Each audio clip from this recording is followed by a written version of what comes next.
Assalamualaikum warahmatullahi wabarakatuh. Selamat pagi generasi emas Indonesia dan pecinta PPKN dimanapun berada.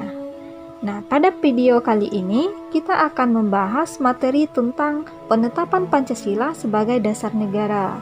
Nah, dalam materi ini juga nantinya kita akan mengetahui yang pertama, latar belakang pembentukan PPKI, yang kedua, keanggotaan PPKI, yang ketiga, tugas dan tujuan pembentukan PPKI, yang keempat, proklamasi kemerdekaan, dan yang kelima adalah hasil sidang PPKI. Namun, sebelum kita lanjut, jangan lupa subscribe, like, komen, dan share sebanyak-banyaknya video ini ya.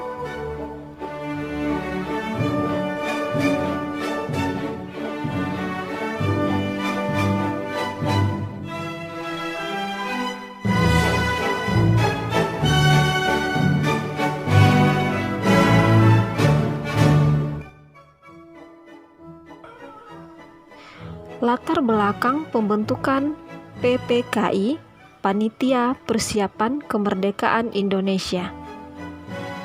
Pada Agustus 1945, posisi Jepang semakin rawan dan terancam oleh kekuatan sekutu dalam Perang Asia Timur Raya. Kekuatan Jepang semakin terdesak dan melemah seiring dengan dibom atomnya kota di Jepang yaitu Nagasaki dan Hiroshima pada tanggal 6 Agustus dan 9 Agustus.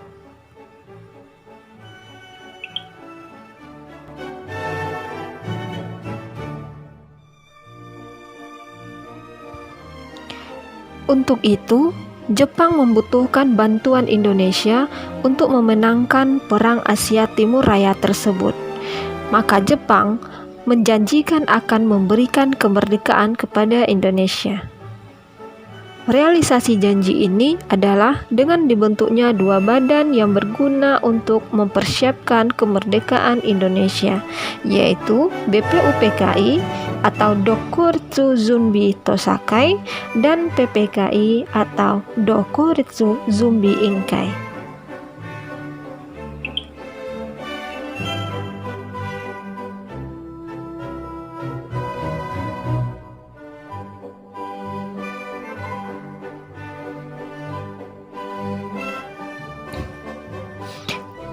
BPUPKI telah melaksanakan tugasnya dengan menghasilkan rumusan dasar negara dan rancangan undang-undang dasar. Maka BPUPKI dibubarkan. Meskipun BPUPKI telah berhasil melaksanakan tugasnya dan dibubarkan, namun untuk persiapan Indonesia merdeka sebenarnya belum selesai dan masih banyak lagi yang harus untuk dipersiapkan. Maka dibentuklah Panitia Persiapan Kemerdekaan Indonesia atau PPKI pada tanggal 7 Agustus 1945 atau dalam bahasa Jepangnya adalah Dokuritsu Zunbi Inkai.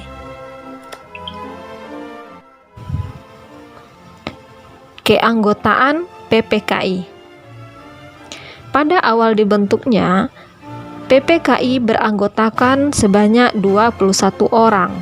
Namun atas usul dari Insinyur Soekarno ditambah menjadi 6 orang lagi, sehingga jumlah semua anggota PPKI adalah 27 orang, termasuk ketua dan wakilnya. Dengan demikian, semua anggota PPKI berasal dari bangsa Indonesia.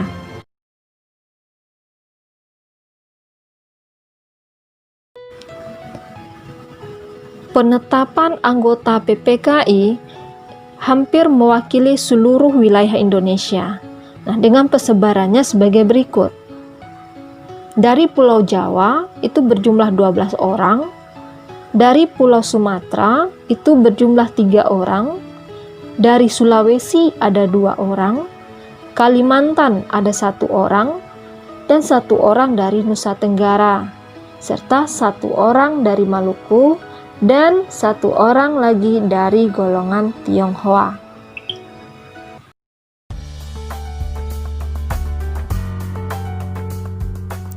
Tugas dan tujuan pembentukan PPKI.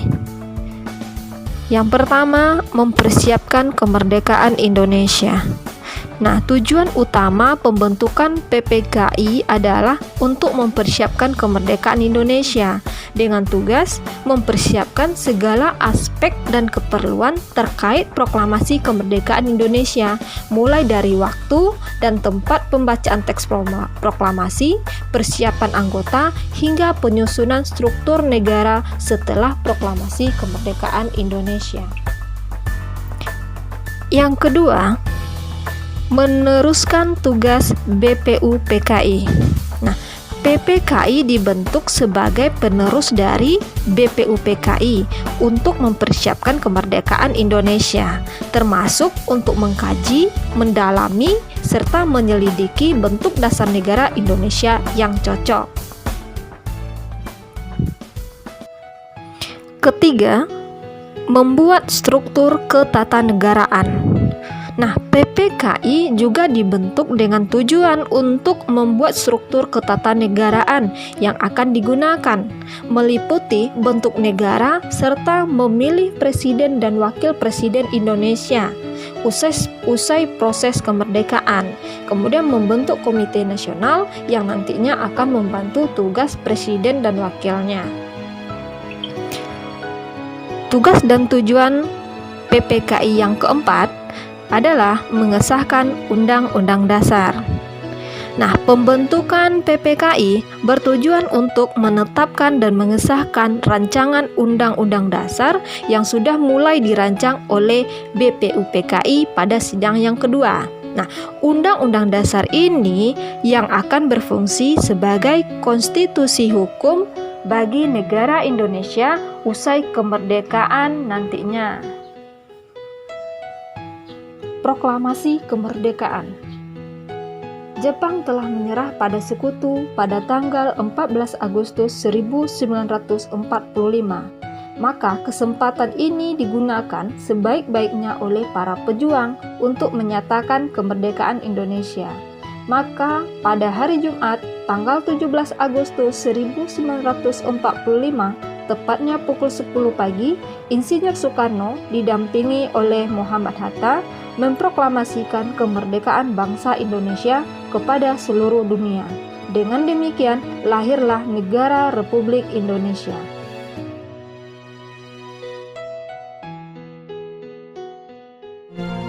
Proklamasi. Kami, bangsa Indonesia, dengan ini menyatakan kemerdekaan Indonesia. Hal-hal yang mengenai pemindahan kekuasaan dan lain-lain diselenggarakan dengan cara saksama dan dalam tempo yang sesingkat-singkatnya. Jakarta, 17 Agustus 1945, atas nama bangsa Indonesia, Soekarno, Hatta. Negara Indonesia telah terbentuk setelah dikumandangkannya proklamasi kemerdekaan pada tanggal 17 Agustus 1945. Namun struktur ketatanegaraan Indonesia belum terbentuk. Maka pada tanggal 18 Agustus 1945, PPKI melaksanakan sidang yang pertamanya dengan hasil keputusan sebagai berikut. Pertama, mengesahkan Undang-Undang Dasar 1945. Undang-Undang Dasar menjadi konstitusi negara yang dijadikan pedoman dalam penyelenggaraan negara. Undang-Undang Dasar terdiri dari pembukaan dan batang tubuh. Pada pembukaan Undang-Undang Dasar 1945, alinea keempat tercantum rumusan Pancasila sebagai dasar negara yang sah. Kedua, mengangkat Insinyur Soekarno sebagai presiden dan Muhammad Hatta sebagai wakilnya. Proses pemilihan presiden dan wakil presiden dilakukan secara aklamasi atas usul Otto Iskandar Dinata. Insinyur Soekarno terpilih sebagai Presiden Indonesia pertama didampingi oleh Dr. Andes Muhammad Hatta sebagai Wakil Presiden. Hasil sidang ketiga, membentuk Komite Nasional. Komite Nasional yang dibentuk bernama KNIP, Komite Nasional Indonesia Pusat. Fungsi Komite Nasional ini adalah untuk sementara membantu tugas-tugas Presiden sebelum dibentuknya MPR dan DPR.